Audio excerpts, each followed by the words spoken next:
नमः श्री वर्धमानाय निर्धूतकलिलात्मनि शालोकानां त्रिलोकानां यद्विद्यादर्पणायते। बोलिए अनंतानंद सिद्ध परमेष्टि भगवान के, 24 तीर्थंकर भगवान के, चिंतामणि पार्श्वनाथ भगवान के, 1008 श्री हरनाथ भगवान की, आचार्य गुरुवर 108 विद्यासागर जी महामुनि महाराज की, आचार्य श्री 108 समय सागर जी महामुनि महाराज की, मुनि श्री निर्लभ सागर जी निरुपम सागर जी महाराज की।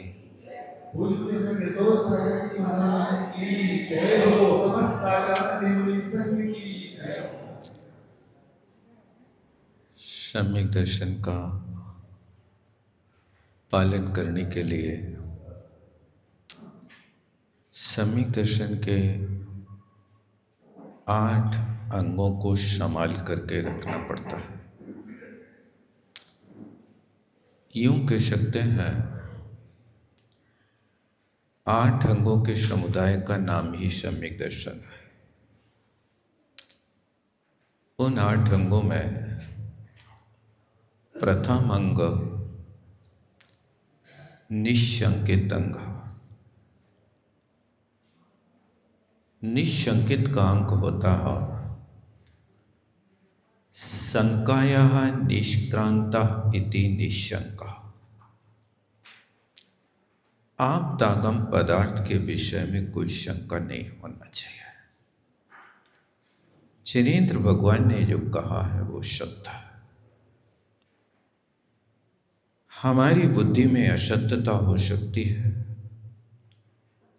हमारे ज्ञान में कहीं समझने में चूक हो सकती है, लेकिन जिनेंद्र भगवान की वाणी असत्य नहीं हो सकती है। कई बार लोगों को शंका होती है स्वर्ग नरक होता भी है कि नहीं होता, किसने देखा? यही सब कुछ है। जो व्यक्ति सबसे सुखी है वे स्वर्गीय है, जो सबसे ज्यादा दुखी है वे नरकी है, जो रात दिन बोझा ढोते रहते हैं वे पशु हैं, और जो अपने खाते पीते रहते हैं मौज उड़ाते रहते हैं वे मनुष्य हैं। यही तो चारों गतियां हैं और क्या वस्तु है। आप जिनेंद्र भगवान के वचनों पर शंका कर रहे हैं। 2 गति तो आपके प्रत्यक्ष है। मनुष्य त्रेंच गति तो आप सामने देख ही रहे हो, और त्रेंच गति के दुखों का स्वरूप भी आप देख रहे हो। शास्त्रों में त्रेंच गति के जीवों का तो स्थूल रूप से संगी पंचेंद्रिय जीवों के दुखों का तो वर्णन किया। छेदन, भेदन, भूख, प्यास, भार, वाहन, हिम, आतप, त्रास, ये 8 प्रकार के दुख तो साक्षात अपन देख रहे हैं। उन पशुओं को कष्ट भोगना पड़ता है। कभी उन पशुओं की लोग पूंछ काट देते हैं, सींग काट देते हैं, कान काट देते हैं, आँख से जला देते हैं, दाग देते हैं, आदि आदि। ये छेदन भेदन है। भूख प्यास, पशुओं के भोजन का ठिकाना नहीं, कहाँ मिलेगा? आपके भोजन का तो ठिकाना है कि आप 10 बजे यहाँ से जाएंगे तो आपके घर में आपको पकी पकाई खिचड़ी मिल जाएगी, लेकिन उन पशुओं का क्या ठिकाना है कि कहाँ भोजन मिलेगा? आपकी जूठी मीठी बासी कुशी यदि कोई रोटी बच गई और किसी दयालु ने दया करके वो कुत्ते को या गाय को डाल दी हो तो ये भी बहुत बड़ी कृपा। आप बिना सब्जी के एक ग्रास नहीं खाते, बिना घी चुपड़ी रोटी के एक ग्रास मुंह में नहीं देखे, लेकिन कुत्ता के लिए कौन सब्जी देता है? यदि रोटी का ग्रास देवी देवे तो सब्जी कौन देता है? कुत्ते को घी चुपड़ करके कौन देता है? और आप एक गिलास देते हो तो बड़ा एहसान लाते हो, अपमानित होना पड़ता। ये त्रेंच गति के दुख तो अपन साक्षात देख रहे हैं। हिम आतप त्रास ऐसी भीषण ठंडी हो रही है, इस भयंकर ठंड में भी बेचारे वे बाहर तुम्हारे द्वारे पर खड़े, ठंड में थर थर कांप रहे, लेकिन उनको भगाने के लिए आप ठंड में भी फ्रिज का पानी निकाल करके उनके ऊपर डाल देते हैं। कई लोग जो होते हैं खोलते पानी को त्रेंचों के ऊपर डाल देते हैं। ये कितनी पीड़ाएं उनको सहन करना पड़ती है। ये तो साक्षात अपन देख रहे हैं ना। यहां तक लिखा, कोटि जीवते जात न बने। उन त्रेंचों के दुखों का वर्णन यदि करोड़ों जीव बना करके कोई वर्णन करना चाहे तो उनके दुखों का वर्णन नहीं हो सकता। ऐसे भयंकर कष्ट इन गतियों के होते हैं। तो यहाँ जिनेंद्र भगवान ने जो कहा है उसके ऊपर शंका नहीं करना। जैसा कहा है वैसा ही श्रद्धान करना, विपरीत श्रद्धान नहीं करना। ये निशंकित अंग है। दूसरा अंग होता है निकांक्षित अंग। निकांक्षित का अर्थ होता है कोई प्रकार की धर्म के बदले में आकांक्षा नहीं होना, उसको निकांक्षित अंग कहते हैं। उसकी परिभाषा आचार्य समंतभद्र महाराज यहाँ लिखते हैं, श्लोक नंबर 12। कर्म परवशे शान्ते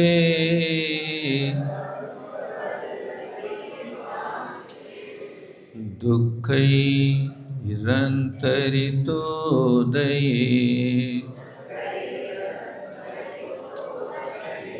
पापबीजे सुखे नास्था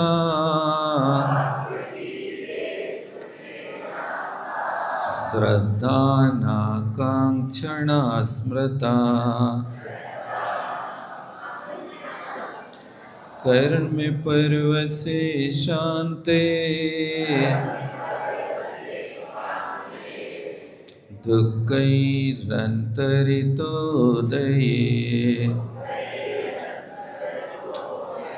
पापबीजे सुखे नास्था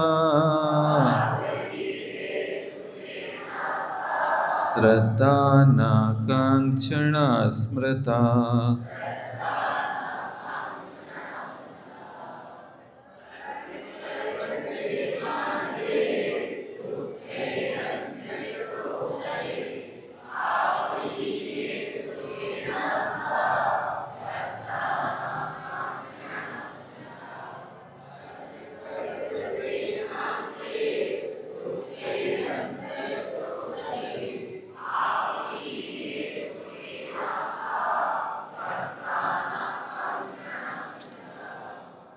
अभी यहाँ पर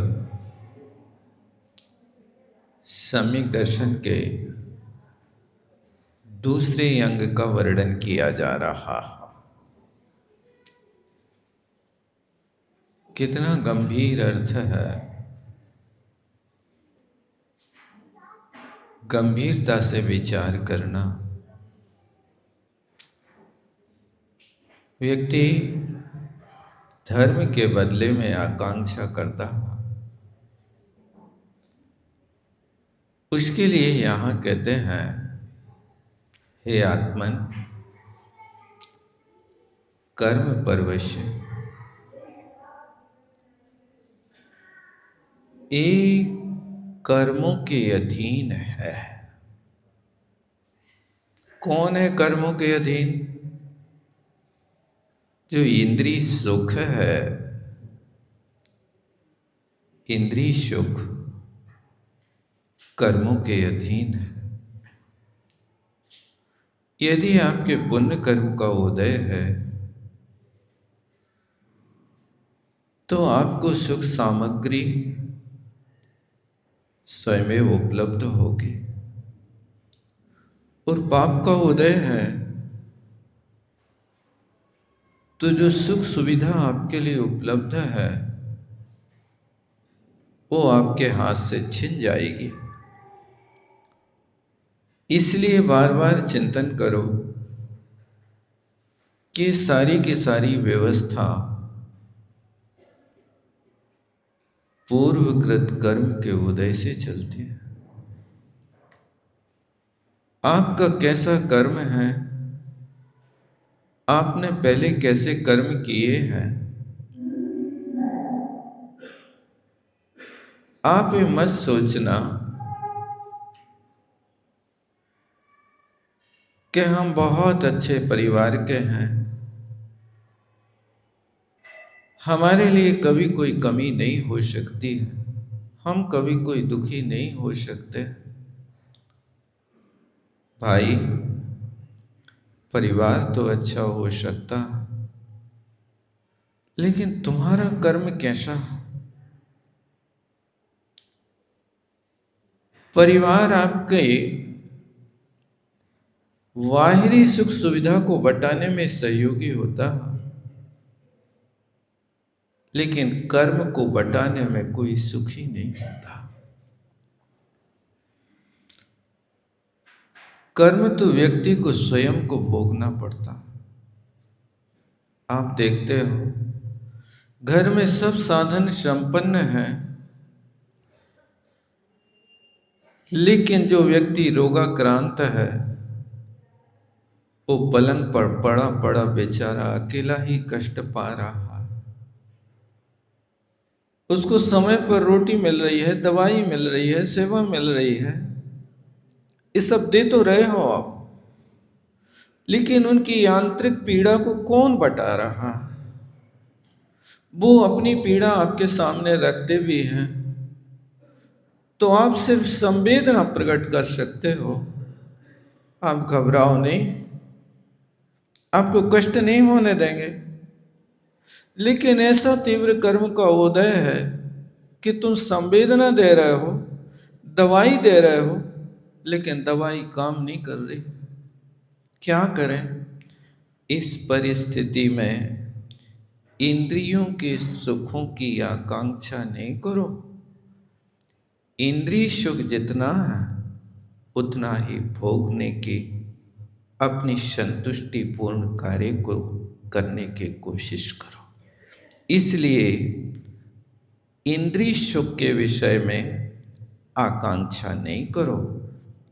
हे भगवान, मैं अच्छा अच्छा पहनूं, चाहे वस्त्र हो, चाहे आभूषण हो, हर व्यक्ति चाहता है मैं सोने के आभूषणों से हमेशा लदा रहूं। यदि व्यक्ति के शरीर पर 1-2 किलो सोने के आभूषण पहना दिए जाए तो वो शौक समझता है, आनंद समझता है, भार नहीं समझता है। 1 पाव चावल की थैली लेकर शिखर जी के पहाड़ पर चढ़ने में लोगों को पसीना आता है,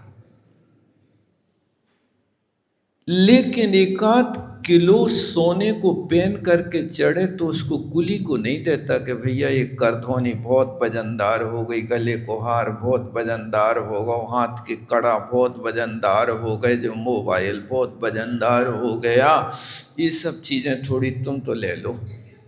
ऐसा करता कोई? पौवा भर चावल की थैली नहीं ढो रहा, लेकिन किलो भर आभूषण पूरी 27 किलो की वंदना करके आता और शौक मानता है और दूसरों को दिखाता है।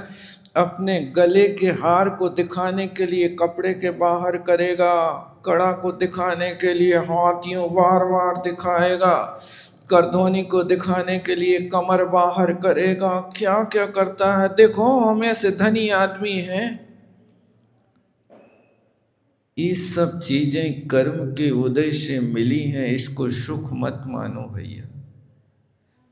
इनका उपयोग आप कर रहे हो, ठीक है, विरक्त भाव से कर लो, इससे आत्मा का कोई भला नहीं है। इसलिए दुख आवे तो सहनशील बनो, सुख आवे तो गंभीर बनो। आपके लिए कहा जाता, आप रोज पढ़ते हैं, होकर सुख में मगन न फूलें, दुख में कभी न घबरावे, बैर पाप अभिमान छोड़ जग, नित नये मंगल भा। ये पंक्ति कहाँ की है? मेरी भावना कि तेरी भावना? मेरी भावना की है, पढ़ते हैं ना। जो लिखा है वो आचरण में आता है।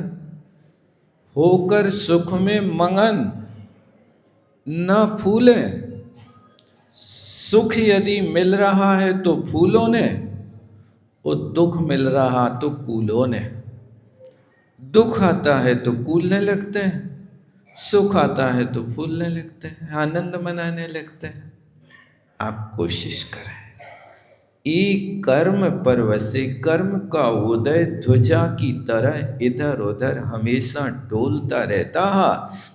को सुख को दुख देत है, कर्म देत झक झोर, उलझे सुलझे आप ही ध्वजा पवन के जोर।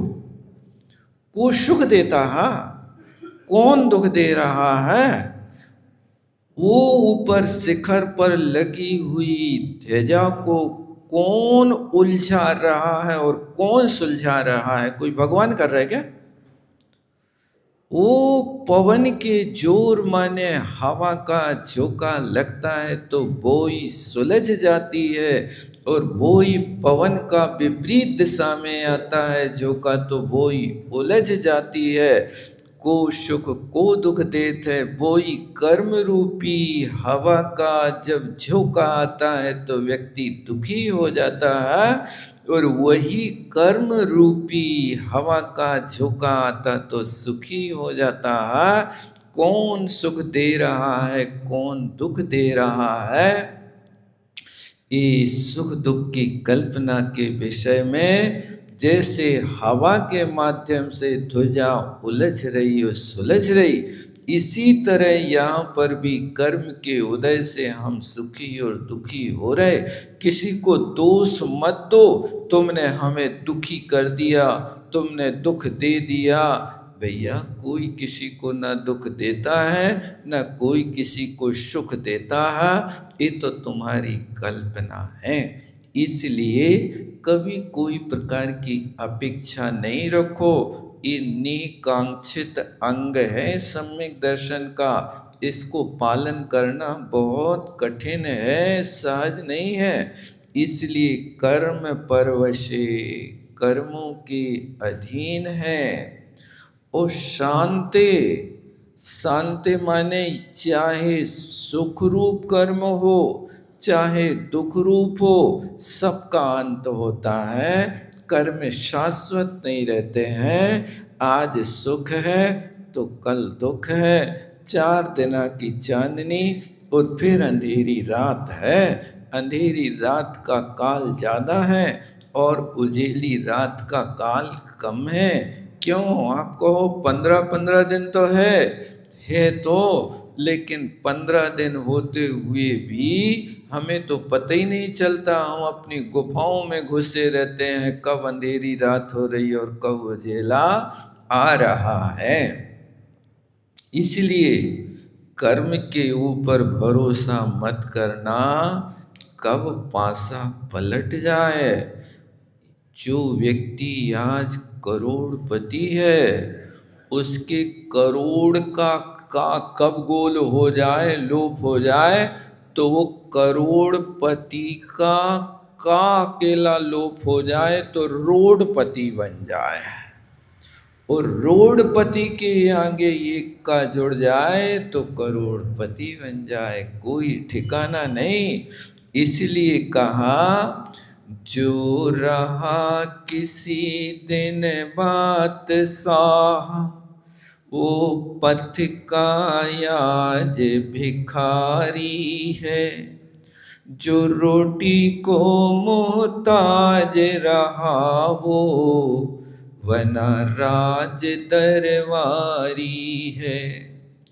जिनकी पैदाइश की खुशियाँ, जहाँ पर आप विचार करो कि जो व्यक्ति बादशाह था, वो व्यक्ति भिखारी बन गया, और जो भिखारी था वो व्यक्ति राजा बन गया।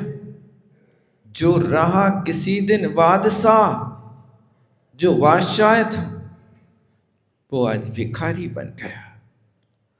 जो भिखारी था वो बादशाह बन गया। जिनकी पैदाइश की खुशियां प्रातः आकाश गुंजाती थीं, जिनके उत्पन्न होते ही आकाश गूंज रहा था, जिनके उत्पन्न होते ही घर में नगाड़े ढोल सहनाई बजाई जा रही थी, कुछ देर बाद देखा मैंने भी हाहाकार मचाते थे। प्रातः काल खुशियां थीं और शाम को उन्हीं घर में हाहाकार मच गया है। क्या है? इस संसार की दशा है। ये सुख आ रहा है, ये दुख आ रहा है। एक डोली यहां से जा रही थी, एक डोली वहां से आ रही थी। इसमें भी लाल था, उसमें भी लाल था, इसमें भी चार थे, उसमें भी चार थे, इसमें भी सवार था, उसमें भी सवार था। यहां सहनाई थी, वहां रुलाई थी। ये शव यात्रा थी, वो वर यात्रा थी। यहां लालिमा दोनों में थी। यहां लाल साड़ी थी, वहां लाल कफन था। यहां पर गीत थे, वहां गम था। यहां खुशियां थी, गाया जा रहा था। क्या गाया जा रहा था?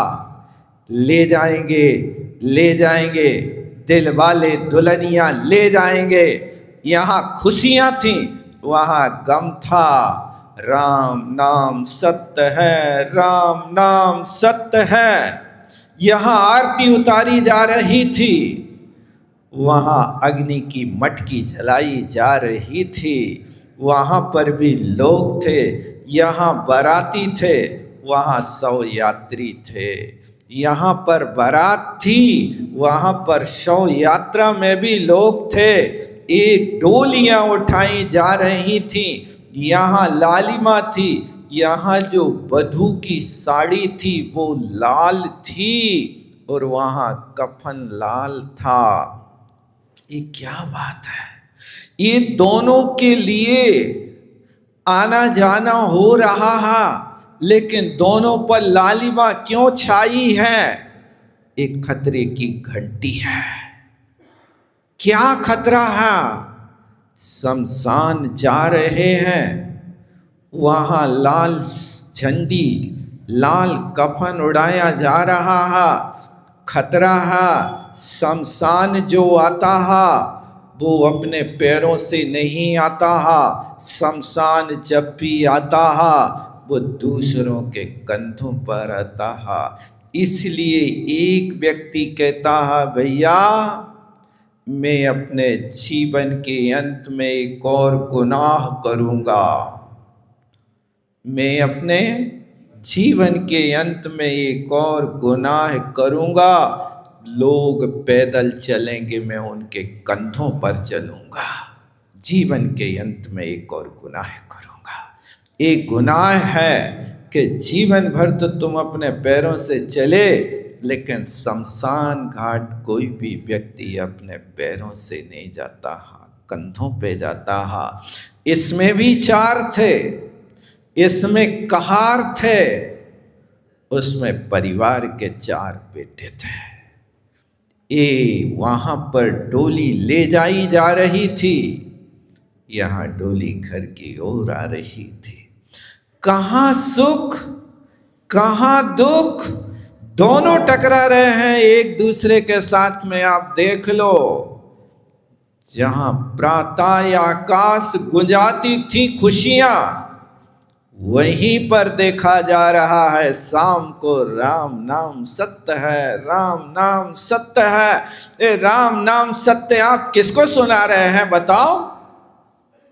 मुर्दा को सुना रहे कि 100 यात्रियों को सुना रहे हैं? जब जिंदा थे तब कभी नहीं आपने राम का नाम सुनाया।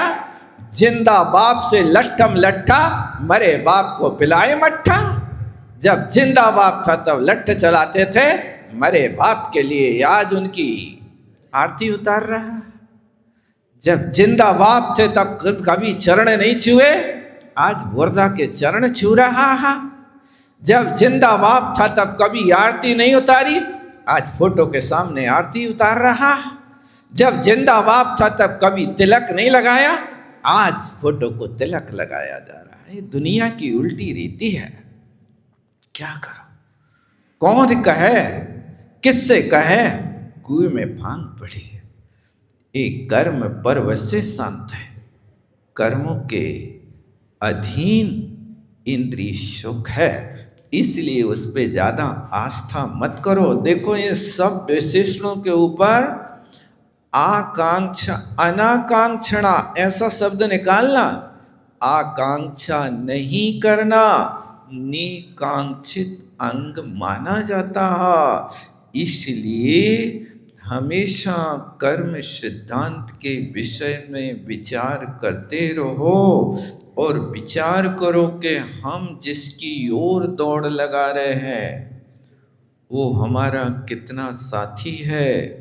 जन्म से मरण तक दौड़ता है आदमी, दौड़ते ही दौड़ते दम तोड़ता है आदमी। जन्म से मरण तक दौड़ है, बहुत लंबी दौड़ है, लेकिन आपका कोई अंत नहीं है। वो देखो क्या लिखा, शांति के बाद एक अलग विशेषण दिया, दुखई अंतरितोदये।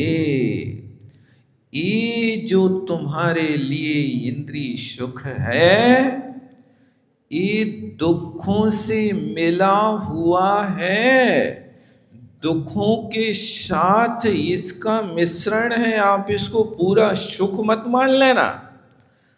आपसे कोई पूछे कि भाई साहब आपको खाने में क्या अच्छा लगता है, क्या अच्छा लगता है, बता सकते हैं? सोचना पड़ेगा। सब चीज़ें अच्छी लगती, जो भी आ जाए हम तो सब खाने को तैयार हैं, लेकिन उसके बाद भी कोई चीज़ों पे ज़्यादा आसक्ति रहती है। मान लीजिए जलेबी, रसगुल्ला, नुक्ती और खोवा की मिठाई रखी जाए आपके सामने, तो आप ज़्यादा का खाओ बताओ? रसगुल्ला खाओगे, जलेबी खाओगे, नुक्ती खाओगे, खोवा की मिठाई खाओ? नहीं है पता? आज करके देखना, चारों चीज़ें मिला करके रखना सामने, कौन का ज़्यादा व्यय होता है इसको देख लेना आप। देखो विचार चल रहा है एक दूसरों का सबका कि क्या खाएंगे हम। नहीं है पता? कोई बात नहीं, पता कर लेना आज जा करके। इतना हो सकता है कि जिनके दांत नहीं है वे रसगुल्ला ज़्यादा पसंद करें, कि चबाने न पड़े और सीधे के सीधे गोला के गोला नीचे उतर जाए, ऐसा होगा ना। लेकिन इन सब चीज़ों के लिए आपके सामने रख भी दिया तो आप कितनी मात्रा में खा सकते हो? जैसे मान लीजिए कोई ने कहा कि आज तुम्हें रसगुल्ला खाना है, और तुम्हारे सामने आज 60 रसगुल्ला रख दिए जाए, और 60 रुपया तुम यही 60 रसगुल्ला यहाँ खड़े खड़े खा लो और 1100 रुपया का इनाम ले लो। खाओ, इनाम पाओ। है कोई माई का लाल के 60 रसगुल्ला एक साथ खा जाए और 1100 रुपया के लोभ में खा जाए? नहीं हो सकता। यदि आपको वो चीज अच्छी लगती है और खा भी लिया है तो मरहो ने तो परहो सही, यानी मरोगे नहीं, मरने से बच जाओगे तो खटिया तो पकड़ना पड़ेगी आपको, 2-4 दिन आपको लेटना तो पड़ेगा, ये नियम है। इसलिए लिखा कि जो इंद्रिय सुख है वो दुख ही अंतर तोड़े, दुखों से मिश्रित है। और देखो अगला विशेषण दिया, पाप बीजे। इंद्रिय सुख भोगने में अच्छा लग रहा है, लेकिन ये पाप का बीज बो रहे हो, पुण्य का बीज नहीं बो रहे हो। इंद्रिय के विषयों का त्याग पुण्य का बीज है, और इंद्रिय के विषयों का सेवन पाप का बीज है। और हम ऐसी तृष्णा उसमें रखते हैं कि एक रसगुल्ला तुम्हें परोसा जाए और एक बाजू वाले को परोसा जाए तो आपको हमेशा बाजू की थाली में बड़ा रसगुल्ला दिखता है। देखो तुमने उनको बड़ा परोस दिया, हमें छोटा परोस दिया। ये क्या है? वो बड़ा रसगुल्ला तुम्हें दिख रहा तो तुम्हारी रसना इंद्री की लोलुपता देख रही है कि तुम्हारी कसाय देख रही है, कि इंद्रियों का विषय देख रहा? कौन देख रहा? ये आपकी कसाई की तीव्रता है, इसलिए पाप का बीज है। इसलिए कोशिश करो कि जो मिले उसमें आप उदर पूर्ति करने की कोशिश करो। इसलिए अजय श्री ने लिखा, खाओ पियो छको मत, बोलो चालो बको मत, देखो दाखो तको मत। खाओ पियो लेकिन छको नहीं। आज तो आनंद आ गया, काय का आनंद आ गया? रोज तो खाते हो वही दाल रोटी। खाओ पियो छको नहीं, बोलो चालो बको नहीं। बोलो जितने से काम चल जाए उतना बोलने की कोशिश करो। यदि तुम मौन नहीं रह पाते तो भाषा समिति का पालन करो। भाषा समिति का पालन नहीं कर पा रहे तो 4 चीजें याद रखो। कौन सी 4 चीजें हैं? कम बोलो, मीठा बोलो, जरूरत होने पर बोलो और धीरे बोलो। याद हुआ? क्या करना है? कम बोलो, मीठा बोलो, जरूरत हो तो बोलो और धीरे बोलो। ये 4 चीजें तुमने अपना लाई तो समझ लो तुमने पुण्य का बीज बो दिया। कम बोलो लेकिन काम का बोलो। निष्प्रयोजन की वस्तु को आप निकाल के फेंक दो। हर व्यक्ति के लिए ये बहुत बड़ी आवश्यकता है। ज्यादा बोलने की आदत पड़ गई है। कई बार यदि इष्ट मित्रों से फोन पे बात करते हैं तो फिर आप लोग तो कितना बोलते जाते इसका कोई ठिकाना नहीं होता। ये पाप बीजे है। उस सुखे ऐसे इंद्रियों के विषयों में सुख की आकांक्षा नहीं करना, इसका नाम निकांक्षित अंग है। देखो 12 नंबर श्लोक के ऊपर जो हेडिंग लिखी है वो निशंकित लिखी है, उसको गलत काट करके निकांक्षित कर लेना। 12 नंबर श्लोक के ऊपर लिखा ना, 11 नंबर के ऊपर भी लिखा निशंकित, 12 पर भी लिखा निशंकित। तो यहाँ पर निकांक्षित कर लेना, और निकांक्षित दूसरा अंग। ऐसा ये आकांक्षा से मुक्त, ऐसा सम्यक दर्शन का दूसरा अंग है। किसी प्रकार की आकांक्षा नहीं करो धर्म के बदले में। धर्मा सर्व सुखा करो हित करो धर्मम बुधाश्चन्वते। ये रोज प्रतिक्रमण में पढ़ते हैं, धर्मा सर्व सुखा करो, धर्मा सर्व सुखा करो। धर्म सारे सुखों की खान है। आप अच्छे दिल से धर्म करो, धर्मात्मा व्यक्ति के लिए कष्ट नहीं उठाना पड़ता। देखो, आप जिस भोजन को होटल पे मांग करके खाते हो ना, आप यदि आज महाराज को आहार करावे चले गए तो आहार के बाद वो श्रावक तुम्हें भी कहता, भैया बिना भोजन के नहीं जाइयो, भोजन करके जाइयो। अरे तुम तो होटल पे पैसा दे के मांग के खा रहे हो। आज धर्मात्मा की संगति में आए तो लोग तुम्हें भी पूछने लगे, भैया रोटी के बिना तो नहीं जा सकते, तुम्हें तो खाना ही पड़ा है, अन्यथा नहीं खा रहे तो प्रसाद ले लो। आप लोग कहते कि नहीं कहते? नहीं है पता? नहीं कहते?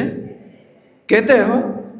और यदि अब नहीं कहते हो तो अच्छे से कहना, जो भी जाए उनसे ने ये नहीं कहियो, अरे भैया भीड़ न करो, भीड़ न करो, चलो बाहर चलो। नहीं, सब आओ, हमारे यहाँ स्वागत है। और कोई भी बिना रोटी खाए नहीं जाए है, सबको रोटी खाना पड़े। अब तुम कहो कौन बना बैठो रहे 1 बजे तक। अरे यही तो निकम्मे पने की परिभाषा है। कौन बनाता बैठा रहेगा? जिस अतिथि देवता को तुम ढूंढ रहे थे द्वारे द्वारे, वो तुम्हारे द्वारे पर बिना बुलाया आ गया, तो अब तुम बहानेबाजी कर रहे, कौन बनाता रहेगा? नहीं, दिल से कोई कंजूसी नहीं, क्योंकि ये बहुत बड़ी आवश्यकता व्यक्ति को अपना बनाना है। तो बढ़िया जी भर के उसको भोजन करा दो उसके अनुकूल। दुश्मन भी होगा तो वो तुम्हारा मित्र बन जाएगा। इसलिए घर में तुम्हारे यहाँ देवरानी जेठानी में बुराई होवे तो बढ़िया हलवा पूड़ी की थाली उनके सामने मुस्कुराते हुए रख दो, दीदी तुम्हें तो खाना ही पड़ है, आज चाहे कछु हो जाए, देखो आप हमने कैसा बनाया है। ये उसके सामने रखोगे वो तुम्हारे बिल्कुल पानी पानी हो जाएगी। आप कितनी सेवा भावी हो, धन्य है, आपके गुणगान तो हमसे करे मुंह थक जाता है, लेकिन हमारे पास तुम्हारे गुणों को कहते कहते शब्द नहीं बचते हैं। ये लोक व्यवहार की आवश्यकता है। फिर इसके आगे तीसरा अंग आ रहा है जिसको निर्विचिकित्सा अंग कहते हैं। निकांक्षित अंग में अपने लिए इतना सिर्फ भाव समझना कि इंद्रिय सुख शुभ कर्म के अधीन है। यदि तुम्हारा पुण्य कर्म होगा तो सेवा करने के लिए लोग तुम्हारे पास खड़े रहेंगे, और पुण्य कर्म का उदय नहीं होगा तो कोई तुम्हारा पूछने वाला नहीं है। एक व्यक्ति का जवानी का जीवन बहुत प्यारा निकल गया, बहुत अच्छे से सुखमय निकल गया।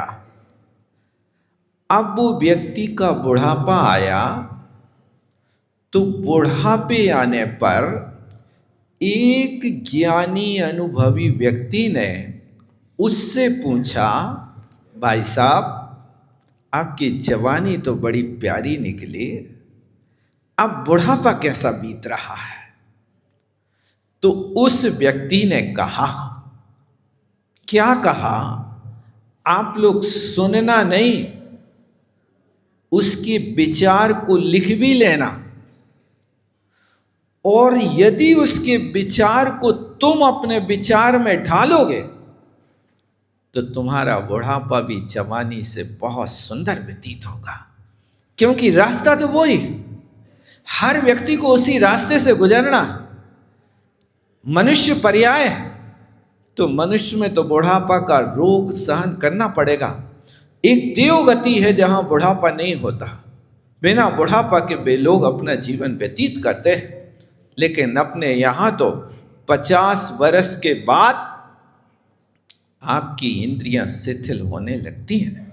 वो व्यक्ति कहता है, भैया हमारा बुढ़ापा भी बहुत अच्छा निकल रहा है। कैसे निकल रहा है? सबसे पहली बात कही कि मेरा जब से बुढ़ापा आया है तब से मैंने अपना पूरा दायित्व पुत्रों को सौंप दिया। क्या? मैंने अपना दायित्व यानी अपना भार उतार करके बेटों के कंधों पर रख दिया। अब मैं बहुत हल्का हूँ, बहुत आनंद का अनुभव कर रहा हूँ।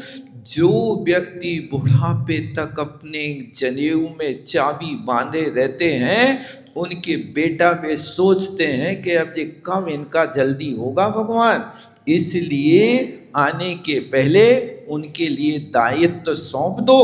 तो कहा कि मैंने अपना दायित्व पुत्रों को सौंप दिया। और दूसरी बात, जो वे कहते हैं वो मैं कर देता हूं। बेटे यदि कहें कि पिताजी यार दुकान पे बैठना है, मैं ग्वालियर जा रहा हूं, ठीक है बैठ जाऊंगा। मैं स्वयं दुकान पे चला के नहीं जाता, मैं स्वयं उनके कोई कार्य में स्खलन नहीं करता, इसलिए मेरा बुढ़ापा बहुत अच्छे से व्यतीत हो रहा है। तीसरी बात कही कि वे जो मुझे खिलाते हैं मैं वो खा लेता हूं। मैं कभी भी कोई तर्क वितर्क नहीं करता कि रोटी कच्ची है, खिचड़ी कच्ची है, ये लौकी तो हमें रोज अच्छी नहीं लगती है, ये तो हमें अच्छा नहीं लगता है, हमारे लिए जे लाओ वो लाओ। नहीं, हमारे लिए वे जो खिलाते हैं मैं खा लेता हूं।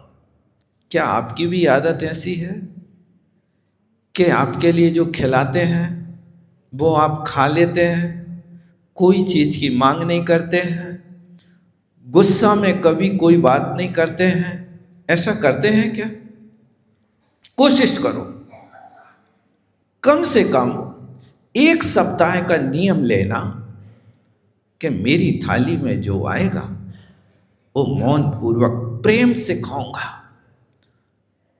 बिना नमक के भी यदि आज भोजन आया है तो हंसते हंसते खाऊंगा।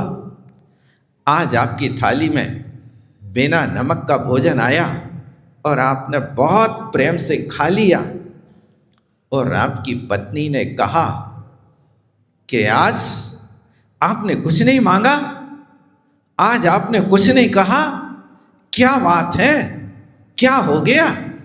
तो तुम उत्तर देना, हे देवी जी, आपने आज इतने प्रेम से भोजन कराया, इतने प्रेम से भोजन कराया कि आपके प्रेम के आगे आज तो नमक कोई भूल गए हम, इतना प्रेम से भोजन कराया। ऐसा उत्तर देना। लोग तो यदि नमक न डाला जाए तो बे 4 गालियां सुनाते हैं कि 12 बोतल का नशा करके बैठी रहती हूं, होश नहीं रहता है, क्या डाल रहे, कितना डाल रहे, देखो तो ऐसा भोजन बना दो जैसे पशुओं के लाने बना रहे हो। पशुओं को भोजन चखो है कबहू तुमने? कैसा खाते हैं वे, और तुम इनको लाए ना दे रहे। ये रवैया बदलो और 7 दिन कोशिश करो कि मौन पूर्वक जो थाली में आए वो खा लें। बिल्कुल किसी चीज को ना संकेत करें, ना किसी प्रकार की याचना करें।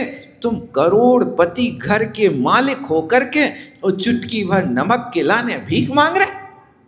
नहीं मांगेंगे, आज के बाद मैं मालिक बन करके रहूंगा। ऐसी करो तो थोड़ी सी।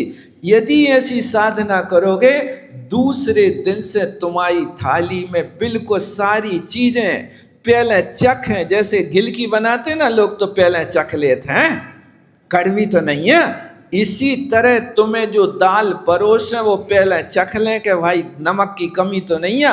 अब देवता महाराज बिना मांगे मौन पूर्वक खाने लगे हैं, तुम्हारी व्यवस्था देखना बहुत अच्छी बन जाएगी। 1-2 दिन करके तो देखो। और फिर इसके बाद वो कहता है चौथी बात कि नाती पोतों के साथ मैं खेल लेता हूं, यदि वे हमारे पास आते हैं तो मैं उनसे बहुत प्रेम से मिलता हूं, और यदि वो मेरे पास नहीं आते हैं तो मैं बुलाता नहीं हूं। यदि बहू सोचे कि दादा को खांसी चल रही है, इसलिए लड़के को पकड़ के रखो, खांसी न लग जाए लड़का को, इसलिए मैं नहीं चाहता कि बहू को ये सोचने के लिए अवसर मिले। इसलिए मैं अपना जीवन बहुत आनंद के साथ व्यतीत कर रहा हूं। अब मुझे दुनिया की वस्तु से कुछ लेना देना नहीं है, ये तो मेरी छोटी सी जिंदगी है, जैसा तुम्हें अच्छा लग रहा है करो, मेरे को इनसे कोई अब अपेक्षा नहीं है। फिर अगली बात कहता है कि मेरे बेटे मेरे से कोई सलाह लेते हैं तो मैं सलाह दे देता हूं, लेकिन वे मेरी सलाह माने इसकी मैं परवाह नहीं करता हूं। बात समझ रहे कि नहीं? यानी ये अपेक्षा नहीं कि हमने जो कही थी वो तुमने किया कि नहीं किया, यदि नहीं किया तो लड़कों को गाली दे रहे हो। अभी एक दिन कोई महानुभाव आए, बोले महाराज हमारे चाचा जी अबे तक गाली देते हैं, इनको गाली देना तो त्याग करा दो। मैं त्याग कराऊं? त्याग तो वे करें तब तो बात है।